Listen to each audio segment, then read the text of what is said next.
8 grade अभ्यास पुस्तिका गणित कक्षा 8। आज हम इसका आखिरी अध्याय यानी परिशिष्ट गणित की वैकल्पिक विधियां जो कि M804 का चैप्टर है, इसकी शुरुआत करेंगे। तो इसके लिए आप सबसे पहले इस किताब में जो ये पहला पन्ना दिया गया है यानी 93 नंबर पेज पर, इसको पहले देख लीजिए, अच्छे से पढ़ लीजिए। इसमें एक न्यूनेन पूर्वेण विधि के बारे में बताया गया है, पर एक अधिकेन पूर्वेण विधि है ना, और फिर यहाँ पर एक यावत उनन तावत उनी कृत्यवर्गम चयोजित विधि को भी बताया गया है। तो इसको अच्छे से पढ़ लेना है। इसके बाद इसी में ये दूसरा पन्ना है, ये भी देख लीजिए। द्वंद्व योग की गणना विधि के बारे में बताया गया है, और वर्गमूल विलोकनम से कैसे करना है, तो ये थोड़ा सा आपको याद रखना पड़ेगा, है ना। एक के अंक, अगर वर्ग की संख्या 1 है तो वर्गमूल की 1 या 9 होगी, ऐसे करके ये सारे अंक दिए गए हैं, ठीक है ना। और जिनकी इकाई अंक पर 2, 3, 7 और 8 हो तो वो पूर्ण संख्याएं नहीं होती हैं, इनका ध्यान रखना। तो ये रहा 94 नंबर पेज पर, और ये इसी तरह इसका एक 95 नंबर पेज है, ये भी देख लीजिए। ये पूरा देख लेना है आपको।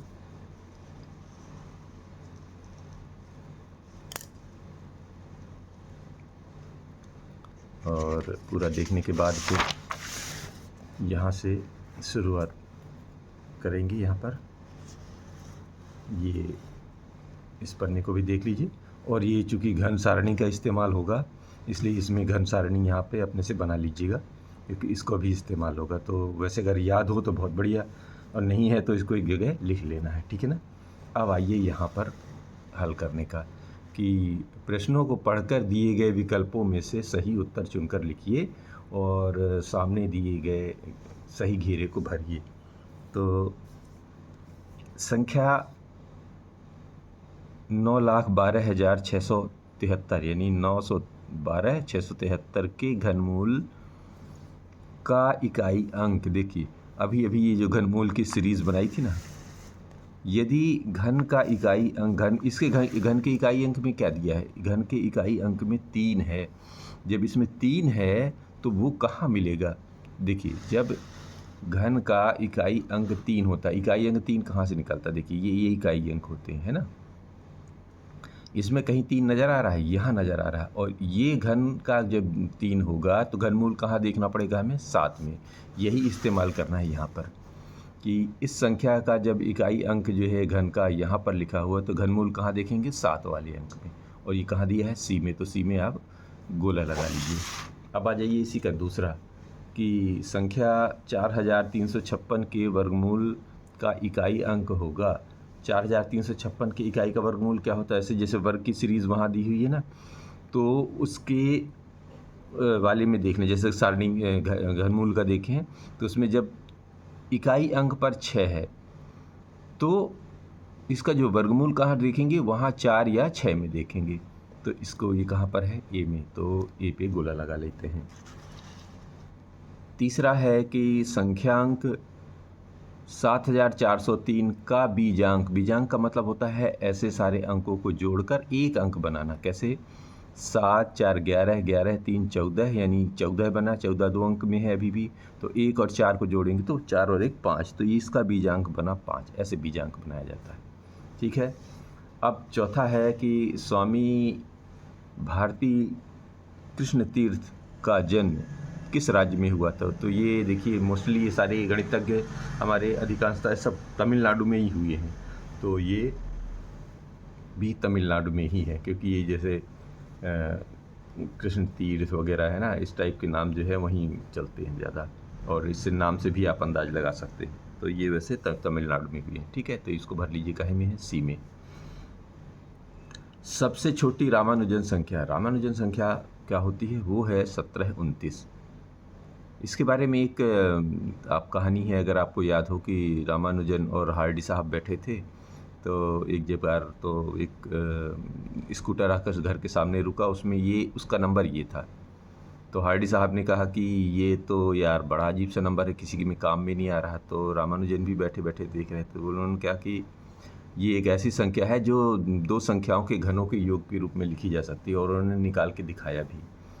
तो जब से यह जो है संख्या रामानुजन हार्डी संख्या कहलाती है। यहाँ पर सिर्फ रामानुजन संख्या लिखा है, तो रामानुजन हार्डी भी साहब का भी इसमें योगदान है, तो उनको हम रामानुजन हार्डी संख्या के नाम से भी जानते हैं, ये भी ध्यान रखना है आपको। तो ठीक है, वो है 17 से 29, तो ये है बी में, तो बी में लगा देना है।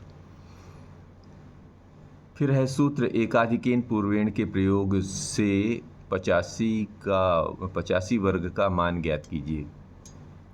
85 वर्ग का मान है 85 गुणे 85। कैसे निकालते हैं? एकाधिकेन यानी इकाई का अंक वही रखते हैं और जो दहाई के अंक होते हैं उसमें एक अधिक कर देते हैं, यानी 8 का 1 अधिक 9 हो गया, तो 8 का 1 अधिक 9। अब इनका गुणा कर लेना है, यानी 5 का 25 और 8 9 72। अब दोनों को जो इकट्ठा कर देना है, तो ये 72 25 जो है इसका 85 के वर्ग का मान निकल आएगा। 7वां करते हैं कि यावत ऊनम तावत ऊनी कृत्य वर्गम च योजित का प्रयोग कर 17 वर्ग को एक पंक्ति में हल कीजिए। तो 17 वर्ग को एक पंक्ति में हल करने के लिए क्या किया जाता है? इस 17 का पहले क्या करेंगे, जितना ये अंक है उतना ही और जोड़ दिया जाता है, यानी 17 में तो इकाई अंक जितना है उतना और जोड़ दो, ये ठीक है। और इसका मतलब जितना ज़्यादा है, यानी 10 आधार यानी 10 बनेगा इसमें, तो 10 से ज़्यादा कितना है 7, तो 7 उसमें और जोड़ दीजिए। फिर उसी आधार का यहाँ वर्ग कर दिया जाता है। ठीक है, बात समझ में आई? तो अब यहाँ कितना, ये जो ज़्यादा कितना है, एक अंक में है, तो एक अंक में इसका मान निकालेंगे। लेकिन 7 का वर्ग होता है 49 एक अंक में तो आ गया, लेकिन अभी भी 4 बच गया। 4 क्या करेंगे, वो अगले अंक में जुड़ जाता है। तो देखिए कैसे जुड़ेगा, 7 7 49 की 9 और 17 और 7 24 होता है। तो ये जो इकाई के इधर का दहाई का 4 है वो इसके इकाई में जुड़ जाता है, तो इधर से आ जाएगा 9 और 4 4 8 और ये आ गया 2। ठीक है। सूत्र एक न्यूनेन पूर्वेण के प्रयोग से 99 का वर्ग ज्ञात कीजिए। तो 99 का वर्ग क्या होता है? 99 गुणे 99। तो एक न्यूनेन पूर्वेण मतलब जो भी है उसका एक कम करो। ठीक है, यानी 99 से एक कम कर लिया। फिर क्या करते हैं, जो कम किया रहता है वही अंक यहाँ रख देते हैं। तो 99 से एक कम करेंगे तो 99 में से 98, ठीक है, घट गया तो एक आया, है ना। 99 से एक कम करेंगे तो 98 आता है। ठीक है, ये तो क्लियर हो गया। अब इस 99 से इस 98 को घटाया जाता है, तो जो आ जाता है उसको यहाँ रखें, यानी एक बचता है तो एक यहाँ रख दिया। एक कैसे रखेंगे, क्योंकि ये दो अंक हैं, तो यहाँ भी 2 अंक को बना के रखना है।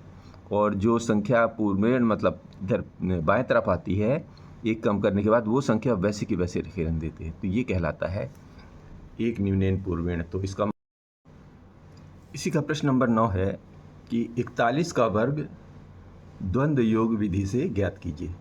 तो द्वंद्व योग करने के लिए क्या करना पड़ता है, इन सब के जोड़े बनाए जाते हैं। कैसे? पहले 4 का जोड़ा बनेगा, फिर 4 और 1 का बनेगा, फिर 1 का रहेगा। ठीक है ना, ये ऐसे इनको अलग अलग बनाने पड़ते हैं। अब क्या किया जाता है कि यहाँ से इसका काम शुरू हो जाता है। पहली संख्या का वर्ग, फिर दूसरी संख्या का क्या किया जाता है, 2 गुणे पहली और दूसरी संख्या का गुणा, और फिर ये जो बचती है उसका वर्ग कर दिया जाता है, और इन सबको अलग अलग खानों में रख लिया जाता है। फिर इनका असेंबल करते हैं। तो देखो 1 का वर्ग आ गया 1, अब 2 करके इनका गुणा करना है, तो 2 गुणे 4 गुणे 1 यानी 4 एकम 4 और 4 दूनी 8, और इसका वर्ग 4 चौके 16। अब चूंकि सारे एक एक अंक में है, ध्यान ये रखना है, 2 अंक में आएगा तो फिर उसका जो दहाई वाला अंक है वो दूसरे के इकाई अंक में जुड़ता है। तो ये सारे के सारे यहाँ तक दहाई में हैं, ये भर इकाई मतलब दहाई में तो है लेकिन 2 अंकों में है, लेकिन ये किनारे है, इससे कोई लेना देना नहीं, तो पूरा वैसा का वैसा उतरा है। यानी 16 और 8 हिस्से और 1 यानी 1681 इसका द्वंद्व योग विधि से वर्ग हो गया। अब 10वां ये कह रहे हैं कि 289 यानी 289 का वर्गमूल विलोकनम विधि से ज्ञात कीजिए, क्रिया विधि भी लिखिए। और ये 289 का वर्गमूल निकालना है, तो ऐसा लिख लिया। अब क्रिया विधि में क्या करेंगे, 289 में 2 जोड़े बनेंगे, बाएं दाएं, इधर पहला जोड़ा और इधर दूसरा जोड़ा में दाएं पद में 89 तथा बाएं पद में 2 है। ठीक है, 2 पद अलग अलग बन गए। फिर क्या करना है, दाएं पक्ष में इकाई में देखने हैं क्या है, इकाई में 9 है। तो जब 9 आता है तो किस में देखना है, तो वर्गमूल की इकाई अंक या तो 3 में देखेंगे या 7 में देखेंगे। अब बाएं पक्ष के लिए क्या कहते हैं, बाएं पक्ष में तो सिर्फ 2 ही है, तो जो कि 1 का वर्ग 1 तथा 2 का वर्ग 4 के बीच में है। अतः बाएं अंक क्या होगा, जो छोटा अंक होता है उसको लिया जाता है। तो वो छोटा अंक क्या हो जाएगा, 1 आ गया। अब दाहिना अंक में 1, 3 और 7, यानी बाएं से तो 1 मिल गया, और मूल अंक में या तो 13 होगा, या इधर से 3 आएगा या 7 आएगा। तो क्या बन गया, 1 के साथ 3 13 है और 1 के साथ 17 है। अब इन दोनों को देखना है, इनके सेंटर में क्या होता है। सेंटर में 5 वाली संख्या देखी जाती है। तो सेंटर में 5 वाली संख्या क्या होती है, 15 15 225। अब 225 के पहले क्या है और बाद में, तो ये जो 289 किसके बाद में आता है, ये आता है 225 के बाद में। तो 225 के बाद में यानी ये वाला तो हट गया, तो अब ये यहाँ पर 289 वर्गमूल वाला ले लेंगे, यानी कि इसका वर्गमूल हो जाएगा 17। जगह कम थी इसलिए एक लाइन अभी इसमें लिखी नहीं गई है, ठीक है ना, जगह कम होने के कारण। तो 11वां कह रहे हैं 23 का घन सूत्र a धन b का होल क्यूब बराबर a क्यूब धन 3a स्क्वायर b धन 3ab का स्क्वायर धन b का क्यूब की सहायता से ज्ञात कीजिए। ठीक है जी। तो ये जो 23 को हम क्या करते हैं, 23 को 2 टुकड़ों में तोड़ लीजिए। 20 धन 3 अभी भी 23 है, यानी 23 का घन। अब ध्यान की 1 में लिखेंगे हम 20 और b की जगह लिखेंगे 3। ये बात समझ में आई, क्योंकि ये सूत्र का इस्तेमाल करना है। तो 20 का घन प्लस इस 3, ये आ गया a की जगह 20 का वर्ग, b की जगह 3, फिर 3 और a की जगह 20, b की जगह 3 की घाते 2 और 3 की घाते घन। ठीक है। अब इसको अलग अलग हल कर लीजिए। तो इसका हो जाएगा 2 की घात 3 8 होता है, 3 शून्य आ जाएंगे, और 3 त्रिकाई 9 और 20 का 400 होता है वर्ग, और 3 त्रिकाई 9 और 20 3 60, और ये 3 का घन 27। अब सबको और हल कर लीजिए। 8000 इससे आएगा, 9 चौको 3600 इससे बन जाएगा, और 9 छक्के 54 इससे, ये 27 से सबको जोड़ देंगे तो 12167 निकल आएगा। अब इसी में अगला ले लेते हैं 845। 845 का वर्ग द्वंद्व योग विधि से ज्ञात कीजिए। जैसे अभी वो 9 नंबर में किए हैं आप, तो यहाँ पर 3 अंक हैं। 3 अंक में कैसे बनेंगे, पहले ये पहला अंक आएगा, फिर 8 और 4 बनेगा, फिर 8 4 5 बनेगा, फिर 4 5 बनेगा, और फिर अंत में 5 बनेगा। ये इस तरह करके इसके वो बन जाएंगे, पद बन जाएंगे। तरीका वही है। 3 वाले को क्या करना पड़ता है, 3 वाले के लिए वही कर किनारे किनारे का गुणा करने के साथ 2 का गुणा किया जाता है, और बीच वाली संख्या को वर्ग करके जोड़ दिया जाता है। ये एक्स्ट्रा जुड़ जाएगा बस। तो शुरू करते हैं पहले यहीं से। तो पहले वाले का वर्ग ये तो हो गया, 2 अंक है तो 2 लगा के 4 5 का गुणा। ठीक है।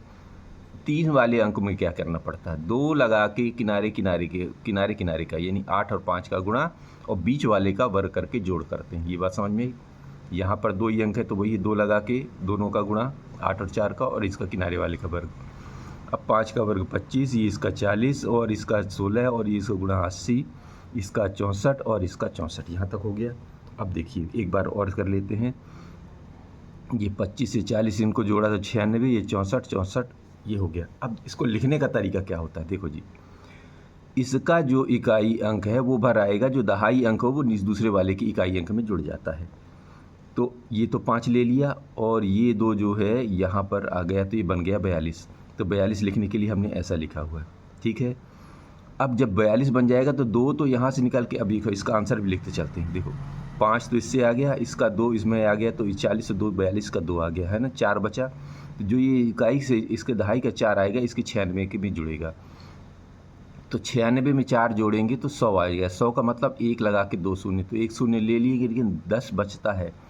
तो 10 कहाँ चला जाएगा, इसमें जुड़ेगा, क्योंकि इकाई दहाई 2 अंक में है तो दोनों अंक इससे जुड़ जाएंगे। अब 64 में 10 जोड़ेंगे तो कितना आएगा, 74। 74 की 4 लिख लीजिए, और वो जो 7 बचता है तो इसके अंक इकाई अंक में लगा दीजिए, क्योंकि 1 अंक है। तो 64 और 7 जोड़ देंगे तो हो जाता है 71। यानी कि इधर से 7, इधर से 1, इधर से 4 है ना, इधर से 71 आ गया, इधर से इकाई से 0 आ जाएगा।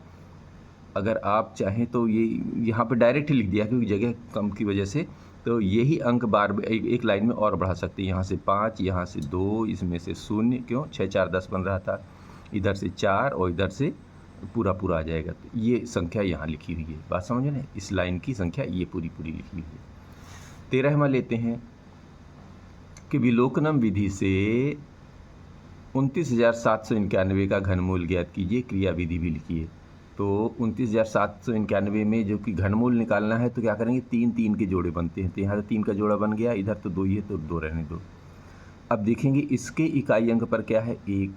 घन की संख्या क्या है, इकाई 1, तो घनमूल की संख्या किस में देखेंगे, 1। आप वो जो सारणी बनाई थी उससे ध्यान होगा, ठीक है। अब आ जाएंगे दहाई वाले के लिए। दहाई वाले में क्या है, 29, तो घनमूल के लिए 29 का निकटतम घनमूल कितना होगा, 29 के निकटतम होता है, देख लेते हैं, चेक कर लेते हैं, तो 3 का 27 होता है, 4 का घन 64, तो किसके निकट है, नीचे तो जा नहीं सकता, ऊपर वाले में ही जाता है, यानी नीचे से तो कम, ये 27 तो कम है, और जबकि यहाँ पर 29 है, तो 29 है तो इसका मतलब है आगे वाला लेना पड़ेगा हमें, यानी कि 4, तो 64 जो कि 29 से अधिक है, अतः 4 से कम घनमूल की दहाई होगी, यानी 4 से कम है ना, 3, हाँ ज़्यादा वाला नहीं लेना है, क्योंकि ये जो नज़दीक रहता है उससे नज़दीक लेते हैं, तो ये 29 किसके नज़दीक है, 27 के, है ना ये, और 64 29 से बहुत ज़्यादा है, तो ये बहुत ज़्यादा है तो वहाँ नहीं जाएंगे, तो 4 से कम 3 घनमूल की इकाई घनमूल की दहाई होगी। तो चूँकि ये तो बहुत ज़्यादा है तो इसके नज़दीक वाला है, और ये कहाँ से बना है, 3 से, तो इसका जो है इससे 3 ले लेंगे दहाई से, और इकाई में आपने पहले से 1 ले रखा है, तो ये बन जाएगा 31। ये बात समझ में आ गई। 14वां कह रहे हैं कि 2x² ऋण 3x धन 4 का x² धन 2x धन 1 से ऊर्ध्व तिर्यक विधि द्वारा गुणा कीजिए। तो ऊर्ध्व तिर्यक के लिए पहले वाला को लिख लेते हैं, फिर दूसरे वाले। ऊर्ध्व तिर्यक में कैसे किया जाता है, इसका गुणा पहले वाले पद में लिखेंगे, फिर धन लगा के इसका इससे गुणा और इसका इससे गुणा लेंगे, ठीक है, दूसरा पद आ जाएगा। फिर तीसरे पद के लिए क्या किया जाता है, इसका इससे गुणा और इसका इससे गुणा, तीसरा पद आ जाएगा। फिर चौथा पद क्या हो जाएगा, इसका इससे गुणा और फिर और इसका इससे गुणा। फिर 14वां लेते हैं। ऊर्ध्व तिर्यक का मतलब होता है पहले ऐसे ऐसे गुणा करना है, फिर ऐसे ऐसे, फिर अगली संख्या को ऐसे ऐसे, फिर इसका ऊपर नीचे गुणा, ये ऊर्ध्व तिर्यक होता है। तो पहले ऊपर का नीचे से, तो ऊर्ध्व ले लिया, फिर तिर्यक इसका इससे ये हो गया, फिर इसका इससे ये आ गया, ठीक है। फिर ऊर्ध्व तिर्यक ऊपर एक बार इसका इससे, फिर ऊपर नीचे का, ये ऐसे हो जाता है। तो शुरू किया, इसका इससे गुणा, ये आ गया, 2x² का 2x से और 3x का ये वाले का इससे गुणा। फिर अगली लाइन में इसका इस वाले से गुणा और इसका इस वाले से गुणा, ये आ गया। अब इसका इससे गुणा, ठीक है, हाँ ये तो इसी वाले का आ गया ना, इसका इससे, और